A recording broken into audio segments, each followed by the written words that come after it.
Je m'appelle Michael Anderson. J'ai 42 ans, je suis marié et père de 2 enfants.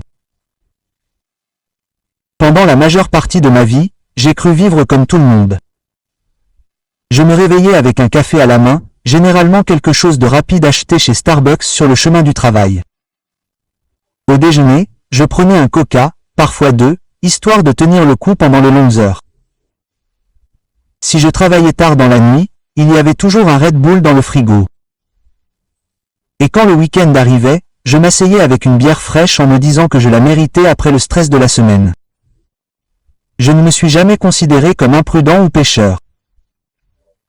C'était des choses ordinaires, ce que des millions d'Américains boivent chaque jour.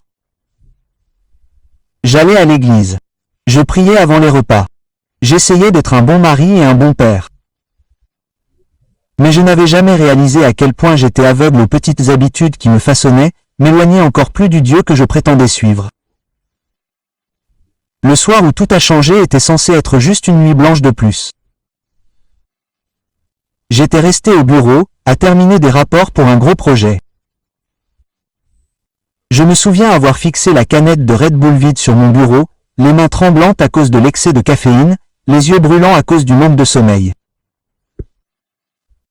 Je suis rentré chez moi sur l'autoroute sombre, me persuadant que j'allais bien, mais ce n'était pas le cas. J'avais la poitrine lourde, comme si quelqu'un me pressait. À mi-chemin, ça m'a frappé. Une douleur lancinante en plein milieu de la poitrine. Cela m'a coupé l'air des poumons. Mes mains ont serré le volant tandis que ma vision se brouillait. Je me souviens du klaxon retentissant lorsque la voiture a fait une embardée, des lampadaires s'étirant en traînées blanches, puis du silence. Je n'ai pas ressenti l'accident comme on pourrait s'y attendre. C'était plutôt comme si tout autour de moi s'était arrêté d'un coup. Le bruit, le mouvement, la douleur avaient disparu. J'ai vu ma main glisser du volant. J'ai vu le monde basculer, puis je me suis regardé, la voiture s'est effondrée contre la glissière de sécurité, le pare-brise brisé, le corps sans vie toujours attaché au siège. Mon corps. À ce moment-là, j'ai su que j'étais mort. Mais ce que j'ignorais, c'est que mon véritable voyage ne faisait que commencer. Le plus étrange, c'était le calme qui régnait. Je planais juste au-dessus de l'épave, observant les feux de détresse clignoter sur le métal tordu. Aucun battement de cœur, aucune douleur, aucune panique, juste un calme que je n'avais jamais connu auparavant. Je pouvais voir ma propre poitrine affaissée contre la ceinture de sécurité, mes yeux à moitié ouverts mais vides. C'était horrible. Et pourtant, je n'avais pas peur. Puis cela a commencé. Une traction, douce mais indéniable, comme un courant qui m'emportait en aval. L'épave, le verre brisé, même mon propre corps. Ils ont commencé à rétrécir comme si je les regardais du mauvais côté d'un télescope. L'obscurité de l'autoroute s'est estompée. Et à sa place, une lueur, douce, chaude, vivante. Je me déplaçais dans quelque chose comme un tunnel. Bien qu'il ne fasse pas sombre, il était rempli de lumière qui tourbillonnait comme les nuages du matin. Pour la première fois depuis des années, le bruit constant dans mon esprit avait disparu. Pas de stress, pas de nervosité due à la caféine, pas de soucis concernant le travail, les factures ou le lendemain. Juste le silence. Un silence sacré. Au bout de la lumière, j'ai senti une présence. Ce n'était pas juste quelqu'un qui se tenait là, c'était quelqu'un que je connaissais avant même de le voir. Mon âme l'a reconnu comme un enfant reconnaît son père. C'était Jésus. Je ne peux pas expliquer à quoi il ressemblait parce qu'il ne ressemblait à aucun tableau ou image. Son être même était lumière. Une lumière qui ne blessait pas les yeux mais qui transperçait directement votre âme. Quand ses yeux ont rencontré les miens, j'ai senti chaque partie cachée de moi-même mise à nu. Chaque compromis, chaque choix imprudent, chaque gorgée dont je m'étais dit qu'elle n'avait pas d'importance. Et dans ce silence, avant qu'il me dise un mot, je savais déjà. Il était sur le point de me montrer la vérité sur ma vie. Alors que je me tenais devant lui, la lumière autour de nous a changé. C'était comme si le sol du ciel s'était ouvert comme une fenêtre. Et soudain, je regardais en bas, non pas les rues ou les bâtiments, mais des scènes de la vie ordinaire. Le premier endroit qu'il m'a montré m'était si familier que j'en ai eu le cœur serré. C'était une table de cuisine. Rien de grandiose, rien de spécial, juste une simple cuisine américaine, celle avec laquelle j'avais grandi. Un père assis avec son journal, des enfants se préparant pour l'école, la mère déposant le petit déjeuner sur la table. Mais juste au milieu, luisante de gouttes de sueur froide, se trouvait une canette rouge, une canette de Coca-Cola. À côté, une bleue, du Pepsi. J'ai dégluti avec difficulté. J'avais vu ce spectacle tous les jours de ma vie. Chez moi, au travail, lors de pique-niques familiaux. C'était tellement normal, je ne l'avais jamais remis en question. Mais à ce moment-là, en sa présence, sa vue m'a mis mal à l'aise. Les pensées de Jésus sont entrées en moi, non pas comme des sons, mais comme une vérité déversée directement dans mon âme. Mon enfant, vois-tu? Ils boivent cela pour se sucrer, pour se rafraîchir, mais ce n'est pas de la vraie douceur. C'est une contrefaçon. Leurs corps sont mon temple, et pourtant ils le remplissent de poison goutte à goutte. Ils sont trompés par un goût qui dure un instant, mais qui laisse derrière lui une odeur de pourriture. La scène changea. Je vis les mêmes canettes empilées dans les réfrigérateurs de millions de foyers. Les gens les ouvraient sans réfléchir, les enfants souriaient avec des lèvres collantes, les adultes en avalaient une au déjeuner, une autre au dîner. Puis il me laissa voir au-delà de la surface, ce que je n'avais jamais vu auparavant. À chaque gorgée, je voyais une ombre s'enrouler plus étroitement autour de leur corps comme des vignes enroulées dans un arbre. Ce n'était pas un monstre, rien de dramatique, juste un subtil fil sombre se tissant dans leur cœur. La douceur n'était que sur la langue. Dans l'esprit, c'était amer. Je tremblais. Je me rappelais les innombrables fois où j'avais ouvert une canette de coca au milieu d'une longue journée, en me disant que c'était inoffensif. Je me rappelais l'avoir donné à mon fils par une chaude après-midi d'été. La honte me brûlait en moi. La tristesse de Jésus m'envahissait à nouveau. Con, ne le sais-tu pas? Ton corps est le temple du Saint-Esprit. Tu as été racheté à un grand prix. Pourtant, mes enfants échangent l'eau vive que je leur donne contre cette contrefaçon. Ils étouffent leur soif avec ce qui les détruit. Et pire encore, ils le font sans jamais me le demander. Le poids de ces mots m'écrasait. Des larmes coulaient sur mon visage tandis que je me regardais me refléter dans ces canettes. Un homme qui pensait vivre normalement, sans jamais réaliser que je laissais quelque chose d'aussi insignifiant s'infiltrer dans l'espace sacré de la demeure de Dieu. Mon propre corps. La scène s'est rapprochée. J'ai vu des dents pourrir, des estomacs douloureux, des cœurs tendus sous le poids du sucre et des produits chimiques. Mais il m'a montré quelque chose de plus profond. Des âmes émoussées, des désirs tordus, des vies tranquillement enchaînées à des habitudes qui ne les satisfont jamais. Et j'ai entendu son chagrin. Ils ont faim, ils ont soif, mais ils ne viennent pas à moi. Ils ouvrent une autre canette, pensant que cela les apaiserait, mais cela les laisse encore plus vides. J'ai voulu me cacher. J'ai voulu fuir son regard, mais je n'ai pas pu. Son amour m'a retenu là, non pas pour me condamner, mais pour me réveiller. Pour la première fois de ma vie, j'ai vu que même quelque chose d'aussi ordinaire qu'une canette de soda pouvait souiller le temple sacré s'il remplaçait l'eau vive de Dieu. J'ai pleuré parce que je savais que j'avais été l'un d'entre eux. La lumière a changé à nouveau et soudain, je ne regardais plus une table de cuisine.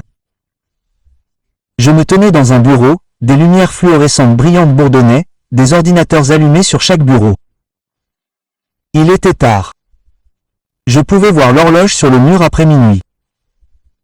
L'endroit était vide, à l'exception d'une poignée de personnes affalées sur leurs chaises, les yeux rouges, les doigts tapant sur les claviers. Et puis je les ai remarqués. Des canettes, argentées et bleues, noires et vertes, des monstres de taureaux rouges empilés sur des bureaux, froissés dans des poubelles, à moitié vides sur le sol. Je connaissais trop bien ce spectacle. Je l'avais vécu moi-même. En regardant de plus près, j'ai vu comment leurs mains tremblaient lorsqu'ils tapaient, comment leur peau était pâle, leur cœur battant la chamade dans leur poitrine. L'énergie était artificielle, un feu qui brûlait trop fort et les laissait chaque fois plus vides. Et derrière eux, presque invisibles, des ombres s'accrochaient à leur dos. Des murmures, encore une heure. Tu peux le faire. Bois-en une autre. Tu n'as pas besoin de repos. Tu n'as pas besoin de Dieu. Tu as seulement besoin de ça. La présence de Jésus était à mes côtés, lourde de chagrin. Ses paroles emplissaient mon être. Mon enfant, ils recherchent la force, mais pas auprès de moi. Ils échangent mon esprit contre des produits chimiques. Ils invitent le tourment dans leur corps même et appellent cela de l'aide.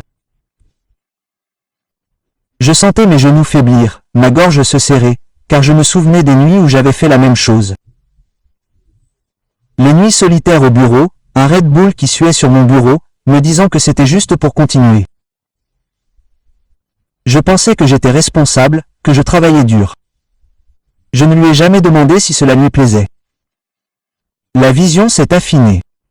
J'ai vu leur cœur briller faiblement, battre frénétiquement comme des oiseaux en cage qui claquent contre les barreaux.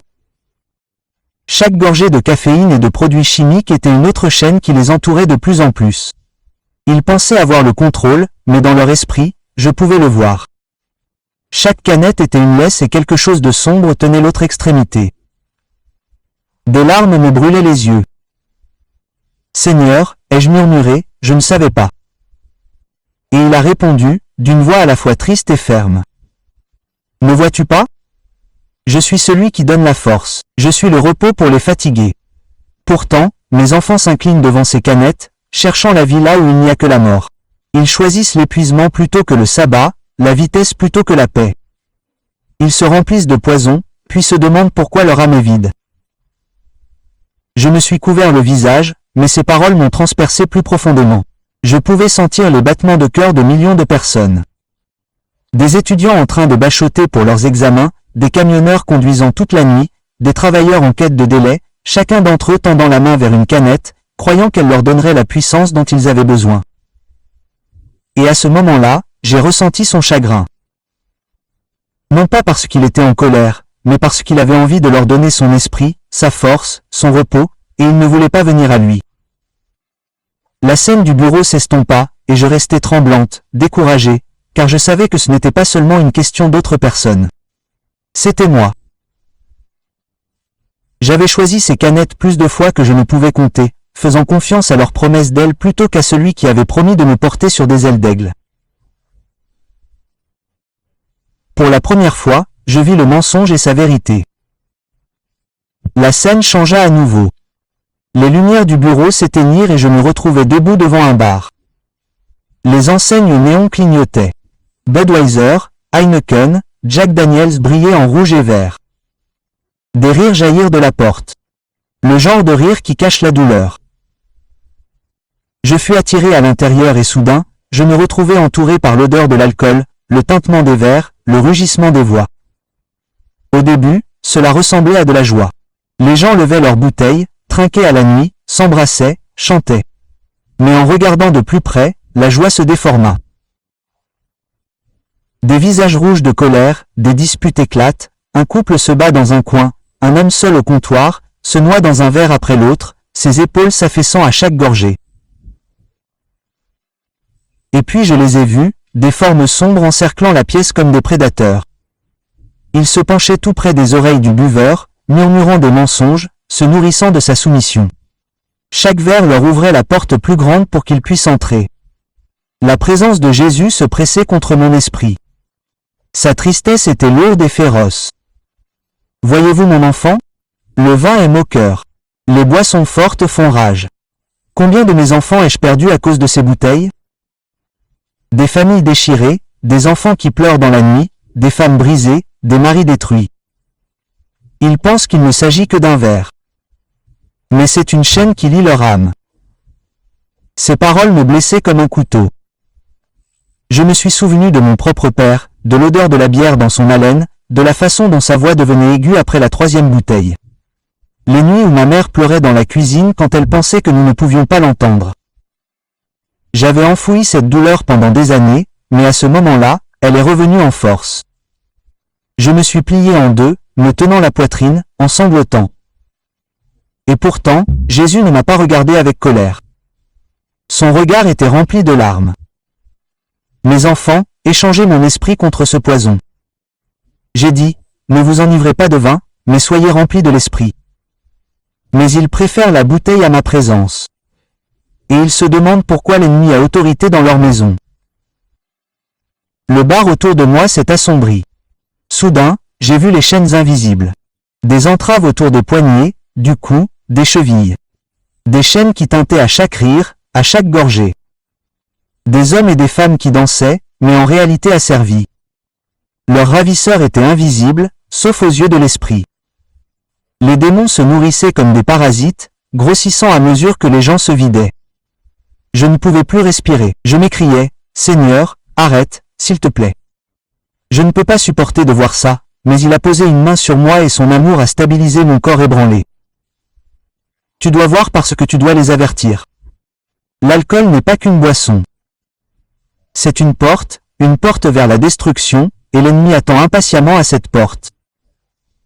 Le poids de ces paroles s'est profondément ancré dans mes os.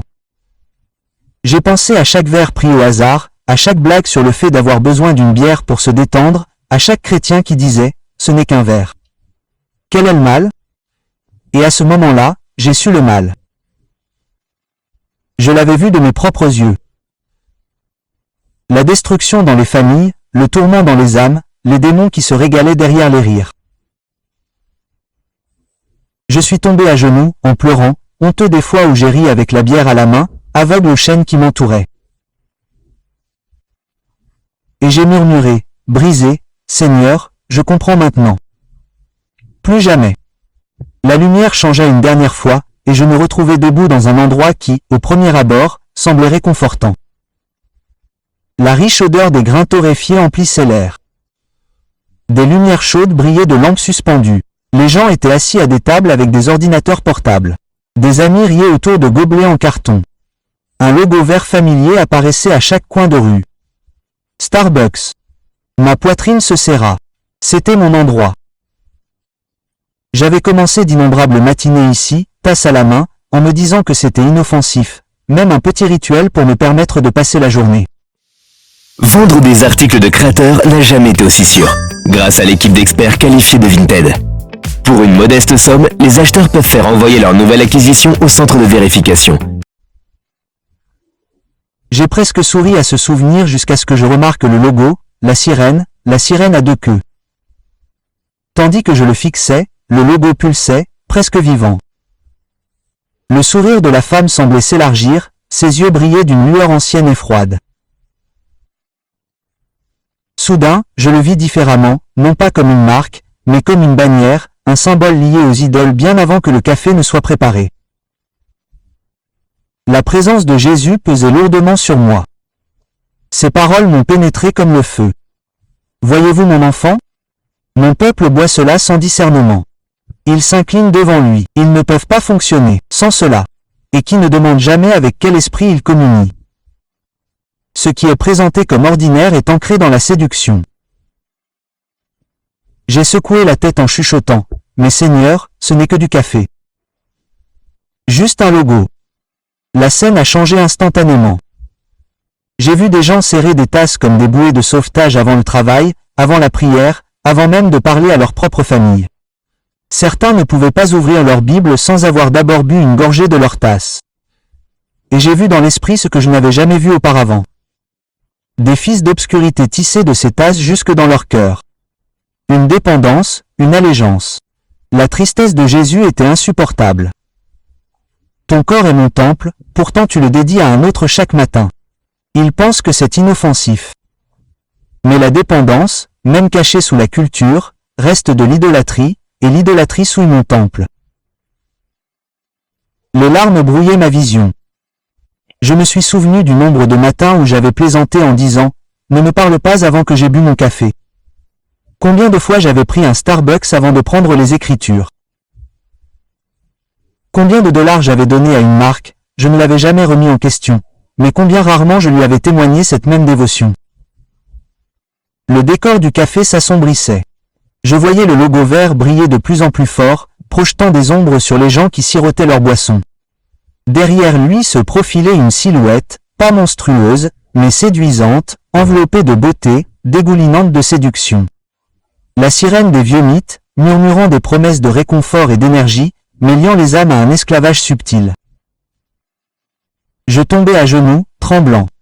Seigneur, pardonne-moi, je n'avais jamais vu, je n'avais jamais su. Sa présence m'enveloppait, non pas pour m'écraser, mais pour me soulever. C'est pour ça que je te le montre. Parce que beaucoup de mes enfants sont aveugles. Ils pensent qu'ils sont libres, mais leurs chaînes sont faites de gobelets en carton. Préviens-les, dis-leur. Je désire leur cœur, pas leurs habitudes. Je désire leur deuil, pas leurs addictions. Mon cœur s'est brisé. J'ai réalisé qu'il ne s'agissait pas seulement de caféine, de sucre ou d'une marque.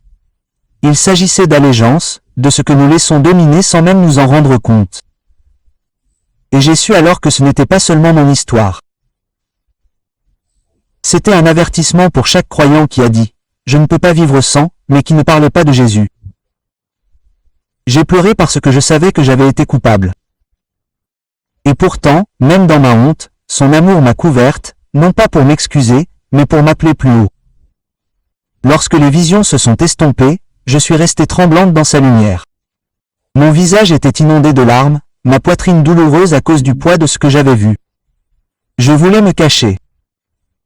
Je voulais le supplier d'effacer tout cela de ma mémoire parce que la vérité était trop lourde à porter. Mais Jésus s'est approché. Sa lumière m'entourait, sa présence à la fois terrifiante et tendre. « Mon enfant, a-t-il dit, non pas avec des mots, mais avec une vérité qui a tonné dans mon âme. Tu dois y retourner. Tu dois leur dire. » Beaucoup de mes enfants ne réalisent pas à quel point les plus petites choses qu'ils considèrent comme normales souillent le temple même de mon esprit. Ils rient des avertissements. Ils s'excusent. Mais le péché entre souvent par ce qui paraît anodin. Je secouais la tête en sanglotant. Seigneur, ils ne me croiront pas. Ils diront que j'exagère. Ils diront que ce n'est qu'un breuvage. Ses yeux me transpercèrent d'une tristesse plus profonde que je ne pouvais la supporter. Ils ne me crurent pas non plus lorsque je les avertissais. Mais tu dois quand même parler, car chaque avertissement que tu donnes est une chance de plus pour mon peuple de se convertir. Je ne te demande pas de les convaincre. Je te demande d'être témoin. Puis il me montra quelque chose que je n'oublierai jamais. Je vis des foules de croyants, des églises pleines de gens qui chantaient, levant les mains, mais beaucoup d'entre eux tenaient des canettes, des bouteilles, des tasses, dépendant d'eux plus que de lui. Et au-dessus d'eux, je vis une fissure dans le toit du temple, une brèche par laquelle l'ennemi s'était glissé sans se faire remarquer. « Dis-leur, dit-il fermement. Dis-leur que la sainteté ne vient pas par accident. Dis-leur que leurs corps sont sacrés, achetés par mon sang. Dis-leur de rejeter ce qui souille et de revenir à moi avec un cœur sans partage. Il ne s'agit pas seulement de boisson. Il s'agit d'allégeance et je ne partagerai pas mon temple avec des idoles. » Ces mots m'ont brûlé comme du feu. J'ai réalisé que ma vie ne m'appartenait plus. Il m'avait épargné, non pas parce que je le méritais, mais parce qu'il voulait que je porte cet avertissement. Mes larmes coulèrent à nouveau, mais cette fois-ci mêlées de détermination. « Oui, Seigneur, murmurai-je, je leur dirai. Même s'ils rient, même s'ils se moquent de moi, je ne me tairai pas parce que maintenant je sais et je ne peux pas garder cela pour moi. » L'attraction est venue soudainement, comme un courant impétueux qui m'entraînait en arrière. La lumière s'est estompée, sa présence m'a échappé, et mon cœur a crié de ne pas partir. Mais avant que l'obscurité ne m'engloutisse, ces derniers mots ont résonné dans mon âme. Je suis toujours avec toi. Puis est venue la douleur. Une douleur écrasante et brûlante dans ma poitrine. J'ai haleté comme un homme qui se noie remontant à la surface. Mes yeux se sont ouverts brusquement sur des lumières fluorescentes aveuglantes. Des voix ont crié autour de moi. Des infirmières, des médecins, des mains pressées sur ma poitrine. Et puis je l'ai vue, ma femme. Des larmes coulaient sur son visage, elle serrait ma main. « Michael, tu es de retour. Tu respires. » J'ai pleuré. Pas parce que j'étais en vie, mais parce que je venais de quitter l'endroit le plus réel que j'ai jamais connu. Je venais de le quitter. Quelques jours plus tard, quand j'ai été assez fort pour parler, j'ai tout raconté à ma famille. J'ai déversé les visions, les avertissements, la tristesse de Jésus. Et à partir de ce jour, je n'ai plus jamais touché à ces boissons. Pas de Coca, pas de Red Bull, pas de bière, pas de Starbucks. Mon corps ne m'appartient plus et je ne peux plus le polluer. Il lui appartient. Je suis revenu changé. Je vis avec une seule mission désormais. Avertir, supplier mes frères et sœurs. N'ignorez pas les petites choses. Ne riez pas de ses avertissements. Le Seigneur pleure sur son peuple. Et son appel est simple. Soyez saints car je suis saint et je ne gaspillerai pas cette seconde.